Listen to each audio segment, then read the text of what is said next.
Alright guys, तो आज की वीडियो में हम सीसेप काउंसलिंग के बारे में बात करने वाले हैं। ए टू जेड बातें कवर करेंगे। भैया एलिजिबिलिटी क्राइटेरिया क्या होती है, कौन सीसेप में अप्लाई कर सकता है, भैया मेरे को जोसा में ऑलरेडी सीट मिल चुकी है, क्या मैं और अच्छी सीट के लिए अप्लाई कर सकता हूँ, भैया मेरी रैंक लाखों में, मेरी 2 लाख 3 लाख 4 लाख 5 लाख 6 लाख 7 लाख 8 लाख रैंक है, तो क्या मैं सीसेप में अप्लाई कर सकता हूँ। सारी चीज़ें कवर करने वाले हैं। क्या भैया कट ऑफ्स के PDF मिलेंगे? हाँ मिलेंगे। क्या भैया सारी कैटेगरीज के मिलेंगे? हाँ मिलेंगे। लास्ट टाइम यार जोसा में 10 PDF प्रोवाइड किए थे मैंने, इस बार मैं टोटल 20 PDF प्रोवाइड करने वाला हूँ।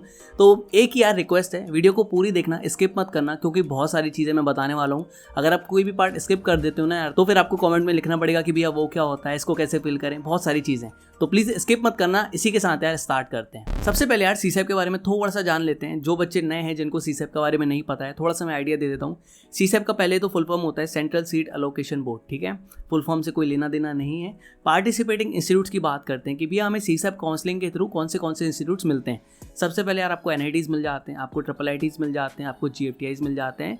एक चीज़ जो ध्यान रखने वाली है, आपको सीसेप काउंसलिंग के थ्रू IITs नहीं मिलते हैं। अगेन यहाँ पे जो इंपॉर्टेंट नोट आ जाता है, देखो सीसेप में आपकी AIR रैंक काम आती है, ऑल इंडिया रैंक काम आती है, आपकी कैटेगरी रैंक यहाँ पे काम नहीं आती है। आपको एक AIR रैंक मिलती है, सिर्फ और सिर्फ सीसेप में वही रैंक काम आती है, तो ये बात ध्यान रखना। अब जानते हैं सीसेप राउंड होता क्या है। देखो सीसेप राउंड ना स्पॉट राउंड की तरह भी काफी लोग इसको जानते हैं। यहाँ पे आपके जोसा में 6 राउंड होते हैं। अब उन राउंड्स में कुछ सीट्स बच जाती हैं, बेसिकली उन्हीं को यहाँ पे सीसेप काउंसलिंग के थ्रू फिल किया जाता है। तो यहाँ पे आप स्पॉट राउंड बोल सकते हो, या फिर बोल सकते हो कि जोसा में जो भी सीट्स बच जाती हैं वो सीसेप के थ्रू यहाँ पे फिल की जाती हैं, ठीक है। यहाँ पे यार NIT प्लस सिस्टम के लिए होता है। बेसिकली NIT प्लस सिस्टम में आपके NITs, IIITs एंड GFTIs आ जाते हैं, सिर्फ और सिर्फ IITs यहाँ पे नहीं आते हैं। यहाँ पे अगर आपने JEE मेंस दिया है तब आप इसके लिए डेफिनेटली अप्लाई कर सकते हैं। अब यहाँ पे फ्लो चार्ट के थ्रू हम पहले पूरी काउंसलिंग को समझेंगे कि पूरी काउंसलिंग कैसे होती है, उसके बाद हर एक चीज को हम लोग डिटेल में समझ रहे होंगे। सबसे पहले आपका ऑनलाइन रजिस्ट्रेशन होता है यहाँ पे। अब जोसा काउंसलिंग में आपको याद हो तो मैंने बोला था कोई भी पैसा नहीं लगता है, लेकिन यहाँ पे जब आप पार्टिसिपेट करते हो तो यहाँ पे आपको पार्टिसिपेशन फी पे करनी पड़ती है। कितनी पे करनी पड़ती है, कौन सी कैटेगरी को पे करनी पड़ती है, क्या भैया मैंने जोसा में पैसा भर रखा है तो मुझे पे करना पड़ेगा कि नहीं, सारी चीज़ों के बारे में बात करेंगे, ठीक है। उसके बाद यहाँ पे अगेन आपको चॉइस फिलिंग करनी पड़ती है। कैसे करनी है, क्या होता है, इसके बारे में जानेंगे। उसके बाद आपकी चॉइस फिलिंग के अकॉर्डिंग आपको सीट यहाँ पे अलॉट हो रही होगी। उसके बाद जोसा में ना यहाँ पे 3 ऑप्शन मिलते थे, फ्रीज, फ्लोट, स्लाइड। यहाँ पे आपको 5 ऑप्शन मिलते हैं। Surrender and participate in special round 2, surrender and not participate in special round 2। अच्छे से हम इन 2 एक्स्ट्रा ऑप्शंस के बारे में भी समझेंगे। लास्ट में आपकी रिपोर्टिंग होती है एंड आपको एक्सेप्टेंस फी यहाँ पे करनी पड़ती है। अब बात करते हैं एलिजिबिलिटी क्राइटेरिया के बारे में। भैया कौन अप्लाई कर सकता है, देखो बहुत सिंपल तरीके से समझाऊंगा। अगर आपने जोसा में पार्टिसिपेट नहीं किया है, आपने जोसा में कोई भी फॉर्म नहीं भरा है, आप एलिजिबल हो, आप जाके सीसेप काउंसलिंग में अप्लाई कर सकते हो। यहाँ पे फ्रेश रजिस्ट्रेशन होते हैं। अगर आपने जोसा में नहीं भी अप्लाई किया है तब भी आप डायरेक्ट जाके जोसा में अप्लाई कर सकते हो। Second, eligibility. भैया मैंने जोसा में अप्लाई किया था, मेरी रैंक थोड़ी ज़्यादा थी, लेकिन मुझे कोई भी यहाँ पे सीट नहीं मिलती है, तो क्या मैं सीसेप में जाके अप्लाई कर सकता हूँ? डेफिनेटली कर सकते हो। जोसा में आपने अप्लाई किया था, आपको 1 से 6 राउंड के बीच में कोई सीट्स नहीं मिली है, आप एलिजिबल हो। थर्ड जो क्राइटेरिया आ जाता है वो बेसिकली है कि भैया मेरे को जोसा में सीट मिल गई है, ठीक है, लेकिन मैं चाहता हूँ मुझे थोड़ी और बेटर सीट मिल सकती है क्या, तब भी आप एलिजिबल हो। आपकी जोसा वाली सीट किधर भी नहीं जाने वाली है। आपको जो भी सीट मिली है आप बेसिकली बेटरमेंट के लिए अप्लाई कर रहे हो, ठीक है। आपको सीसेप में देख रहे हो कि क्या मुझे कोई और बढ़िया ऑप्शन मिल सकता है क्या। अगर आपको बढ़िया ऑप्शन मिल जाएगा तो वो आपका फाइनल ऑप्शन होगा, नहीं तो आपकी जोसा वाली सीट कहीं नहीं जाने वाली, वो आपके पास रहेगी। एलिजिबिलिटी 4, यहाँ पे बेसिकली बात आती है कि भैया मैंने ना पार्शियल एडमिशन फी भी पे कर दी है जोसा काउंसलिंग में, जो मुझे सीट मिली है उसके लिए, तब क्या मैं अप्लाई कर सकता हूँ? आप अप्लाई कर सकते हो।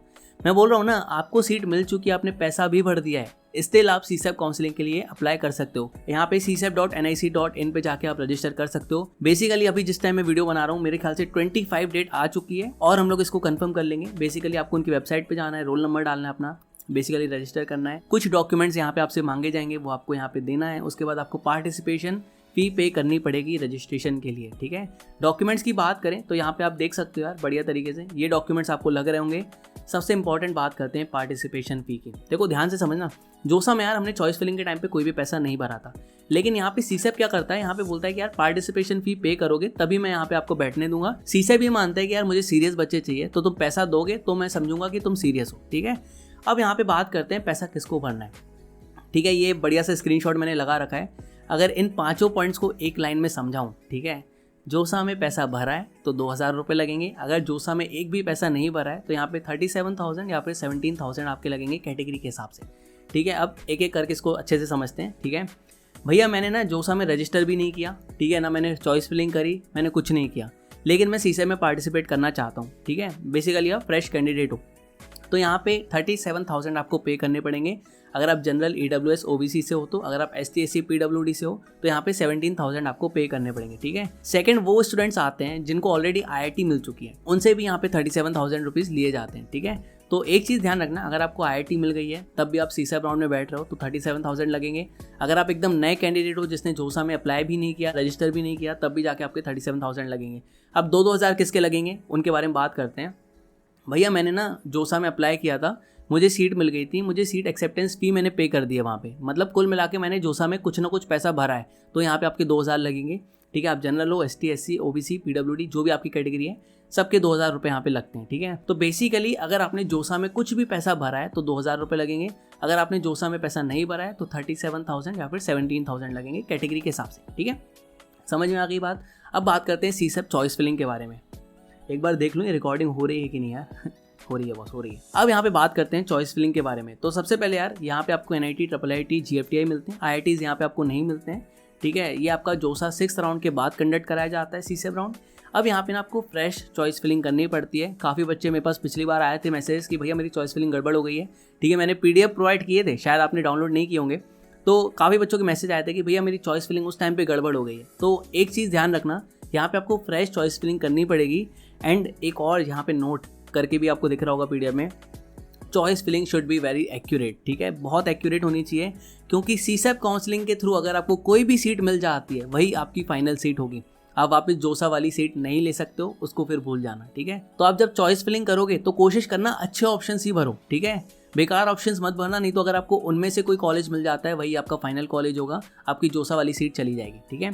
तो जो भी सीट आपको CSAT में मिलेगी वही आपकी फाइनल सीट होगी, ठीक है। बहुत इंपॉर्टेंट बात है, बिल्कुल हल्के मत लेना। PDF आपको टेलीग्राम पे मिल रहे होंगे। देखो पिछली बार 10 PDF दिए थे, इस बार 20 PDF दे रहा हूँ, बहुत मेहनत लगी है। पहले यार उस PDF को डाउनलोड करने से पहले कुछ बातें मैं आपको बताना चाहता हूँ। बेसिकली यार जोसा एंड CSAT में ना बहुत डिफरेंस होता है। CSAT की कट ऑफ कोई बता ही नहीं सकता, ठीक है, मतलब हर बार सीट जो होती है वैकेंट सीट्स वो काफ़ी अलग होती हैं। तो ये जो मैं आपको PDF प्रोवाइड कराने वाला हूँ ये पिछले साल की कट ऑफ है, राउंड 1 एंड राउंड 2 की, ठीक है। 2 राउंड्स की प्रोवाइड करा रहा हूँ ताकि आपको आइडिया लग सके। इससे फ़ायदा क्या होगा भैया, ये PDF से फ़ायदा क्या होगा। देखो पहली चीज़ तो ये समझोगे आप कि यार आपको कोई भी रैंक है आपकी, आपको पता चल जाएगा लास्ट ईयर ना उस रैंक पे आपको कौन से NITs IITs या फिर GFTI मिल रहे थे, बेसिकली कुछ मिल भी रहा था कि नहीं। क्योंकि CSAT में आपकी पार्टिसिपेशन भी लगती है, 37,000 रुपीज़ आपके लगते हैं जब भी आप पार्टिसिपेट कर रहे हो। तो यहाँ पे पता होना चाहिए कि भाई मुझे मिल क्या रहा है। अगर मेरी 4 लाख रैंक है और मुझे कोई GFTI मिल रहा है तो मुझे पता होना चाहिए कि कौन सी GFTI है, क्या मैं उनमें जाना चाहता भी हूँ कि नहीं। तो पहले इंटरेस्ट देख लेना कि हाँ इस PDF से आपको पता चल जाएगा क्या क्या आपको मिल रहा था लास्ट ईयर, तो आपको आइडिया लग जाएगा कि हाँ ये मुझे मिल सकता है, तभी मैं 37,000 भर के पार्टिसिपेट करूंगा, नहीं तो कोई मतलब नहीं है, ठीक है। अगर आपको वो कॉलेज पसंद ही नहीं है तो आप क्यों फालतू फिर अप्लाई कर रहे हो, ठीक है। तो उससे आइडिया लग जाएगा। दूसरी यार कट ऑफ बहुत वेरी करती है, ठीक है, हर साल कितने बच्चे CSAT के लिए अप्लाई कर रहे हैं उसके हिसाब से कट ऑफ जाती है। तो आप आइडिया ले सकते हो कि NIT श्रीनगर में जनरल की यार लास्ट टाइम ना 1,25,000 के आसपास कुछ ना कुछ मिल रहा था, तो इस साल भी हो सकता है कुछ ना कुछ मुझे मिल जाए, तो आप उसके हिसाब से यहाँ पे चॉइस फिलिंग कर सकते हो, ठीक है। बाकी एकदम जोसा में मैंने बताया था कि हाँ ये चीज़ें राउंड 6 की कट ऑफ है, बहुत ज़्यादा वेरिएशन नहीं आएगा, तो आप उसके हिसाब से चॉइस फिलिंग कर सकते हो। CSAT में मैं बोलूँगा ध्यान से करना क्योंकि इसमें चीज़ें अलग हैं, ठीक है। तो मेरा ये भी रिस्पॉन्सिबिलिटी बनती है कि मैं सारी चीज़ें आपको ट्रांसपेरेंट होकर बताऊँ, ठीक है। बाकी वो जैसे हवा वाली बातें अपन नहीं करते, ठीक है। डिस्क्रिप्शन में टेलीग्राम चैनल की लिंक है, वहाँ से आप जाके डाउनलोड कर सकते हो। हर कैटेगरी मेल फीमेल सारी कट ऑफ अलग अलग हैं एंड काफ़ी मेहनत लगी है। तो अगर आप नए व्यूअर हो तो मैं आपसे रिक्वेस्ट करूंगा कि सब्सक्राइब करके जाना, ठीक है, बहुत अच्छा कंटेंट मिलता है इस चैनल पे, तो प्लीज़ सब्सक्राइब। अब यहाँ पे बात करते हैं, आपने चॉइस फिलिंग कर दी, अब सीट अलॉटमेंट का टाइम आता है। जैसे जोसा में अपन ने 6 राउंड तक कुछ नहीं किया ना, यहाँ पे भी कुछ नहीं करना है, 2 राउंड आपके होते हैं, ठीक है। अब आपको मान लो पहले राउंड में कोई सीट मिल जाती है तो यहाँ पे आपको 5 ऑप्शन देखने को मिलते हैं, ठीक है। अब इन 5 ऑप्शन को अपन अच्छे से समझेंगे। फ्रीज का मतलब लास्ट टाइम समझाया था, ठीक है, आपको कोई सीट मिल गई है, आपने वो रख ली, आप फर्दर राउंड्स में नहीं बैठ रहे हो। फ्लोट का मतलब होता है मुझे सीट मिल गई है, मैं देख रहा हूँ कि क्या मुझे सेकंड राउंड में और बढ़िया ऑप्शन मिल सकता है क्या, तो आप फ्लोट का ऑप्शन चूज़ करते हैं। स्लाइड का मतलब ये होता है कि मुझे एक कॉलेज में EC ब्रांच मिल गई है एंड मैं उसी कॉलेज में और बेटर ब्रांच चाहता हूँ, कंप्यूटर साइंस चाहता हूँ, तो मैं स्लाइड का ऑप्शन चूज़ करूँगा। अब यहाँ पे 2 ऐसे अलग ऑप्शंस आपको मिल जाते हैं जिनसे मैं बोलूँगा कि थोड़ा सा देख के इसको भरना, ठीक है, और समझ के भरना। पहला ऑप्शन आता है surrender and not participate in special round 2। इसका मतलब ये होता है कि आपको एक सीट मिल गई है, आपने वो सीट छोड़ी एंड आप दूसरे राउंड में भी नहीं बैठ रहे हो, आपने किसी प्राइवेट कॉलेज में एडमिशन ले लिया, तब आप इस ऑप्शन को चूज़ कर सकते हैं। एंड एक और जो ऑप्शन आता है surrender and participate in special round 2। आपको पहले राउंड में कोई सीट मिल गई है एंड आप बोल रहे हो कि सरेंडर करना है एंड मैं दूसरे राउंड में पार्टिसिपेट कर रहा हूँ, आपने पहले राउंड की सीट को छोड़ दिया कि भाई मुझे ना NIT श्रीनगर में कुछ मिल रहा है लेकिन मेरे पेरेंट्स अलाउ ही नहीं कर रहे हैं, मैं किसी भी कीमत पे वहाँ जा ही नहीं सकता। एग्जाम्पल ले रहा हूँ, ऐसा कुछ भी हो सकता है, आप अपनी डिस्टेंस लोकेशन आपके हिसाब से हो सकती है। तो अगर उसमें मुझे मिल रहा है एंड मैं किसी भी कीमत में नहीं जाना चाहता, तब जाके आप ये ऑप्शन चूज़ कर सकते हैं। थोड़ा सा रिस्की ऑप्शन होता है क्योंकि आपको ऑलरेडी कोई सीट मिल चुकी है एंड आप उसको छोड़ के सेकेंड राउंड के लिए जा रहे हैं। हो सकता है आपको सेकेंड राउंड में कुछ मिल जाए, हो सकता है आपको ना मिले, थोड़ा सा रिस्की होता है। किसी को और डिटेल में समझना हो तो ये थ्योरी दे रखी है, बाकी समझा दिया है मैंने। अब यहाँ पे आपने स्टार्टिंग में पार्टिसिपेशन फ़ी दी, उसके बाद यहाँ पे आपने सीट एक्सेप्टेंस फ़ी पे करनी होती है अगर आपको सीट मिल गई है। सपोज़ कोई बच्चा है, उसने सीसे में अप्लाई किया, उसको एक बढ़िया सीट मिल गई है जैसी उसको चाहिए थी, अब यहाँ पे उसको सीट एक्सेप्टेंस फ़ी पे करनी पड़ती है। कितनी पे करनी पड़ती है? अगर आप ऐसे बच्चे हैं जो कि पहली बार डायरेक्ट सीसेप में अप्लाई कर रहे हैं, जोसा वगैरह में कोई पैसा नहीं भरा है, तो 38,000 पे करना पड़ता है जनरल, EWS, OBC को। अगर आप ST SC PWD हैं तो 18,000, ठीक है। अब यहाँ पे दूसरा जो ऑप्शन आता है कि भैया मुझे जोसा में ऑलरेडी सीट मिल गई है, मैंने वहाँ पे सारे पैसे भर दिए, मैंने वहाँ पे सीट एक्सेप्टेंस फ़ी भर दी है, मैंने पार्शियल एडमिशन फ़ी भी भर दी, मेरा एडमिशन कंफर्म हो गया है, ठीक है, मेरा एडमिशन बिल्कुल कंफर्म हो गया है, लेकिन मुझे सीसेप में जो सीट मिली है अब मैं वो लेना चाहता हूँ। तो ऐसे केस में आपको कोई भी पैसा नहीं भरना पड़ता है, ठीक है। आई होप आपको सारी चीज़ें समझ में आ रही होंगी। भैया ये पैसे अभी काउंसलिंग के टाइम पे क्यों ले रहे हैं? देखो, जितना भी पैसा ले रहे हैं ना, मेरे ख्याल से 2,000 रुपये काट के आपके सारे पैसे फीस में ट्रांसफ़र हो जाएंगे, ठीक है। आपकी फीस में उतना पैसा कट के आपको भरना पड़ेगा, तो कोई भी दिक्कत नहीं है। अगर आपने अभी तक स्कॉलरशिप वाली वीडियो नहीं देखी है, आपको आ रही होगी आई बटन में, डिस्क्रिप्शन में जाके लिंक मिलेगी, वहाँ से चेकआउट करना मत भूलना। वहाँ पे मैंने समझाया कितनी स्कॉलरशिप और कैसे मिलती है, तो ज़रूर से देखना। बहुत मेहनत करके बनाते हैं, तुम लोग देखते नहीं हो, ठीक है। सब्सक्राइब भी नहीं करते हो क्या भैया? सब्सक्राइब करने लग गए तुम भी, करो यार, ठीक है, करो कर दिया। अब बात करते हैं रिफंड पॉलिसी के बारे में। भैया रिफंड पॉलिसी क्या होती है? देखो, यहाँ पे ना देखा जाए तो आपका कम से कम 2,000 रुपये कटता है, ज़्यादा से ज़्यादा 6,000 रुपये कटता है, ठीक है। कम से कम 2,000 रुपये कटेगा, ज़्यादा से ज़्यादा 6,000 रुपये कटेगा, बाकी पूरा पैसा आपको वापस मिल जाता है, ठीक है। अगर आप और अच्छे से समझना हो तो ये टोटल 6 रूल दे रखे हैं, अगर आप बोलोगे तो मैं पढ़ दूंगा, ठीक है। बहुत ज़्यादा यार, ये थोड़ा सा यहाँ पे बता देता हूँ।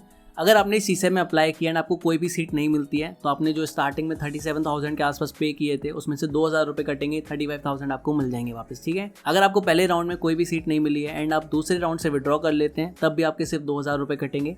6,000 किस केस में कटते हैं? आपको सीट मिल गई है एंड आप रिपोर्टिंग करने पहुँचे ही नहीं, ठीक है, तो ऐसे केस में आपके 6,000 रुपये कटेंगे। दूसरा, आप सरेंडर कर देते हैं, तब भी आपके 6,000 के आसपास कटते हैं। तो ये आराम से पढ़ लेना यार, ठीक है। इंपॉर्टेंट डेट्स की बात करते हैं, ठीक है। जब मैं ये वीडियो बना रहा हूँ तब की डेट्स हैं, हो सकता है थोड़ी बहुत डेट्स आगे पीछे हो, तो csep.nic.in पे जाना ना भूलें। तो ये इंपॉर्टेंट डेट्स देख लेना। मेरे ख्याल से 25 अक्टूबर को आपकी वैकेंट सीट्स डिस्प्ले हो जाएंगी, ठीक है। एक बार ज़रूर चेकआउट करना, पता चलेगा कौन सी NITs, कौन सी IIITs में कितनी सीट्स खाली हैं। उसके बाद 26 अक्टूबर को यहाँ पे आपको चॉइस फिलिंग वगैरह करना स्टार्ट हो जाएगा, रजिस्ट्रेशन स्टार्ट हो जाएगा, तो ये डेट्स वगैरह ध्यान रखना। तो ये था गाइस आज का वीडियो। आई होप सारी चीज़ें समझ में आ गई होंगी। कोई भी डाउट आता है इसके अलावा कमेंट में पूछ लेना, ठीक है, बताने का ट्राई करूँगा। एंड इसी के साथ यार एक और चीज़ है, ठीक है, अगर वीडियो पसंद आई हो, ठीक है, पहली बार चैनल पर आए हो, तो सब्सक्राइब बिल्कुल करके जाना है। दूसरी चीज़ यार, कॉमेंट करके बताओ वीडियो कैसी लगी और बता दिया करो, अप्रिशिएट कर दिया करो, मज़ा आता है, ठीक है। इसी के साथ यार मिलते हैं नेक्स्ट वीडियो में। मैं लालची हो रहा हूँ थोड़ा ना, मुझे पता है मैं लालची हो रहा हूँ, क्योंकि मज़ा आता है यार, मोटिवेट होते हैं हम, ठीक है। हमारी पूरी टीम मोटिवेट होती है जब देखती है ना कि यार हाँ, जो इतने बड़े बड़े PDF बनाए हैं, ठीक है, इतनी कट ऑफ्स वगैरह अरेंज किए हैं, तो उनको अच्छा लगता है। तो कर दिया करो कमेंट। इसी के साथ यार मिलते हैं नेक्स्ट वीडियो में। Stay safe, peace out. और PDF सारे टेलीग्राम चैनल पे अपलोड कर दिए, जाके देख लेना।